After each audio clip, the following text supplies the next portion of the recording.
All right. So Vasif, you see how Saim lives here, right? So what is the one white person habit that he has picked up that you promise to never do? जितना भी time Canada में रहोगे, जितना भी time Canada में रहोगे, आप वो हैबिट कभी भी पिक नहीं करोगे जो साइम ने पिक की थी, जो आपने इसके बारे में नोटिस किया। लेकिन जो मैंने ना जब फर्स्ट डे जब मैं यहाँ पे लैंड किया था और साइम और ये सारे मुझे लेने के लिए आए थे, तो क्योंकि मैं मॉन्ट्रियल आया था, तो मॉन्ट्रियल से हैमिल्टन की जो ड्राइव है ऑलमोस्ट लाइक 6-7 आवर्स की है।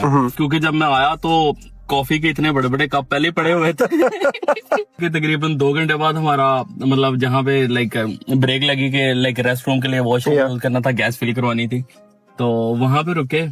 वहां पे हमने फिर दोबारा से कॉफी, तो जब दूसरा कप भी मैंने देखा, मैंने कहा यार इतनी कॉफी साइम पीता है, तो मैं ये सोच रहा था कि लाइक मैं यहाँ पे जब रहना स्टार्ट करूंगा तो कॉफी में कम पीऊंगा, कि इतनी ज्यादा कॉफी नहीं। अब लाइक ऑलमोस्ट मुझे लाइक 4 साल हुए हैं, तो अब मुझे लगता है कि साइम से ज्यादा मैं पीता हूँ। मेरा कप पूरा खत्म होता नहीं है, तो दूसरा कप और वो एक्स्ट्रा लार्ज वाला